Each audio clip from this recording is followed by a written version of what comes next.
Welcome to great Andhra.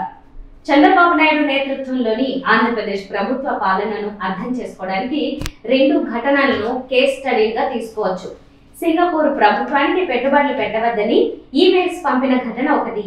Polavaram Janasena MLA Balaraju ఏడాదిలో 100 కోట్లు సంపాదించారనే కూటమి నేతల సంభాషణ వెలుగులోకి వచ్చిన ఘటన మరొకటి. ఈ రెండు ఘటనల నేపథ్యంలో చంద్రబాబు పాలన ఏ రీతిలో సాగుతుందో, దాని ప్రభావం ఏమిటో విశ్లేషిద్దాం. సీఎం చంద్రబాబు, ఆయన కుమారుడైన మంత్రి నారా లోకేష్ తమ పాలనపై కాకుండా జగన్ ను విమర్శించడానికే ఎక్కువ ప్రాధాన్యత ఇస్తున్నారు. ఏదైనా మంచి జరిగితే అది తమ ఘనతగా, చెడ్డైతే జగన్ వైసీపీ నేతలే కారణమని నిందలు వేయడం చంద్రబాబు, ఆయన అనుచరులకు వెన్నెతో పెట్టిన విద్య అనే బలమైన విమర్శ ఉంది. ఈ నేపథ్యంలో చంద్రబాబు పాలనను ప్రతిబింబించే రెండు ఘటనల గురించి విశ్లేషించుకుందాం. సింగపూర్ పర్యటన విశేషాల్ని రాష్ట్ర ప్రజలకు తెలియజేసే క్రమంలో మంత్రి నారా లోకేష్ గురువారం మీడియా ముందుకొచ్చారు.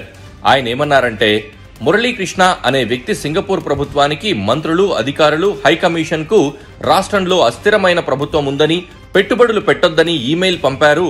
మేం ఆరా తీస్తే ఆ వ్యక్తి పెద్దిరెడ్డికి చెందిన PLR కంపెనీతో, వైసీపీ నేతలతో తరచూ మాట్లాడారు.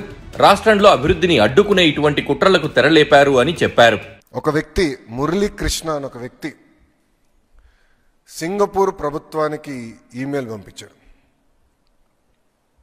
అక్కడున్న మంత్రులందరికీ, అధికారులందరికీ, సింగపూర్ హైకమిషనర్తో సహా ఆ వ్యక్తి ఈమెయిల్ పంపించాడు.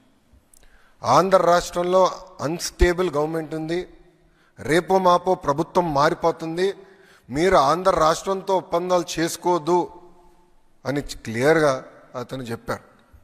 మేము అందరం ఆశ్చర్యపోయాం, మరి ఇంత కష్టపడుతున్నాం, పెట్టుబడులు తీసుకొద్దామని మేము ప్రయత్నిస్తాం, ఎవర్రబ్బాయి ఈ వ్యక్తిని మేము చెక్ చేస్తే ఏకంగా ఆ వ్యక్తి పెద్దిరెడ్డి రామచంద్రారెడ్డి కంపెనీ PLR కన్స్ట్రక్షన్స్లో పనిచేస్తున్న వాళ్ళతో అనేక సార్లు మాట్లాడారు. వైకాపాకి చెందిన మాజీ ఎమ్మెల్యేలతో కూడా అతను మాట్లాడారు. మొత్తం రికార్డు మా దగ్గర ఉంది.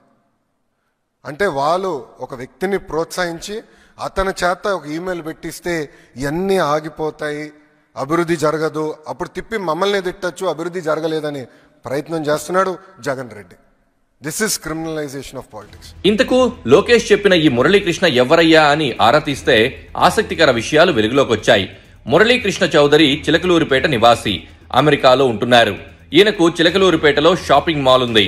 అందులో సినిమా థియేటర్, దాదాపు 10 దుకాణాలున్నాయి. ఈయన కరుడుగట్టిన టీడీపీ అభిమాని. ఎన్నికలకు ముందు మాజీ మంత్రి విడదల రజని, అలాగే చిలకలూరుపేట వైసీపీ నాయకులపై నిత్యం వ్యతిరేక పోస్టులు సోషల్ మీడియాలో పెట్టేవారు. కూటమి గెలుపును కాంక్షించారు. మురళీకృష్ణ చౌదరి కోరుకున్నట్లుగానే ఆయన సామాజిక వర్గానికి చెందిన చంద్రబాబు నాయుడు సీఎం అయ్యారు. దీంతో భవిష్యత్ అంతా హ్యాపీ డేస్ అనుకున్నారు. కానీ అనుకున్నదొక్కటి, అయిందొక్కటి. మురళీకృష్ణ చౌదరికి చెందిన 80 కోట్ల రూపాయలు ఆస్తిపై టీడీపీ ప్రజాప్రతినిధి, ఆయన సామాజిక వర్గానికే చెందిన నేత కన్నుపడింది. దీంతో ముప్పు తిప్పలు పెట్టడం ప్రారంభమైంది. ఆ షాపింగ్ మాల్ దగ్గర చెత్తాచెదారాన్ని గుట్టలుగా వేయించారు. ఏ ఒక్కరూ ఆ వైపు తొంగి చూడకుండా టీడీపీ ప్రజాప్రతినిధి చేశారనేది చిలకలూరిపేటలో చిన్నపిల్లలను అడిగినా చెబుతారు. దీంతో షాపింగ్ మాల్లో వ్యాపారులు ఖాళీ చేసి వెళ్లిపోయారు. ఇప్పుడు ఆ షాపింగ్ మాల్ దెయ్యాల కొంపలా మారింది. తమ కులపోడు, తమ ప్రభుత్వమని ఇంతకాలం భావించిన మురళీకృష్ణ చౌదరికి చిర్రెత్తుకొచ్చింది. తన అనుభవాల్ని, ఆవేదనను ఈమెయిల్స్ రూపంలో సింగపూర్ ప్రభుత్వానికి, హైకమిషనర్ కు పంపించారు.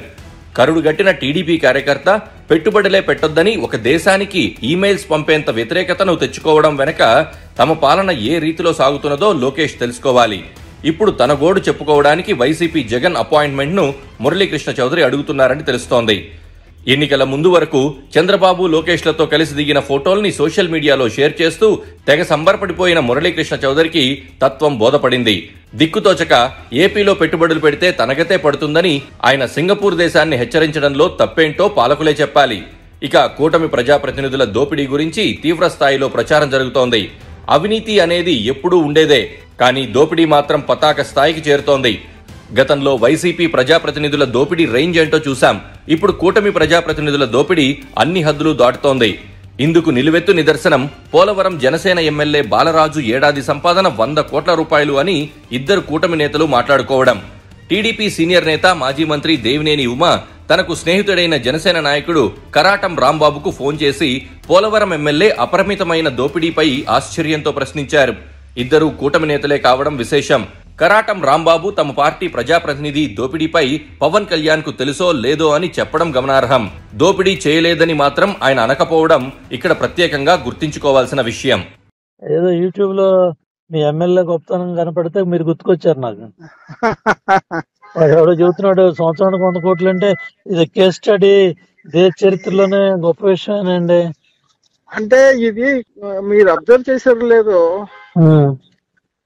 అసలు వ్యవస్థ మనం ఉన్నప్పుడు లేదండి. అలాగే ఇప్పుడు ఎమ్మెల్యేస్ రాంబాబు గారే కదా పెట్టింది, రాంబాబు అని అడిగాను. కాదండి, జనరల్ గా ఎవరి వ్యవస్థ బాగోలేదండి. ఇదేదో మీడియా సృష్టించిన ప్రచారం కాదు. ఇద్దరు కూటమి నేతల సంభాషణల్లో ఏడాది కాలంలో ఇంత దోపిడీనా అని ఆశ్చర్యపోవడం ప్రత్యేకంగా చర్చనీయాంశమైంది. ఈ 2 ఘటనలు చాలవా ప్రభుత్వం ఎవరి కోసం ఏ రీతిలో సాగుతున్నదో అర్థం చేసుకోవడానికి? ఇదేమంటే తమనే అధికారంలో కొనసాగించాలని మంత్రి నారా లోకేష్ కోరుతున్నారు. ఇలాంటి పరిపాలన అందిస్తే 5 ఏళ్ల పాటు ప్రజలు అధికారం ఎందుకు ఇవ్వాలో మంత్రి నారా లోకేష్ తన అంతరాత్మను ప్రశ్నించుకోవాలి. పాలనపై ఆత్మ పరిశీలన చేసుకోవడానికి ఈ 2 ఘటనలు కేస్ స్టడీస్ గా తీసుకోవచ్చు.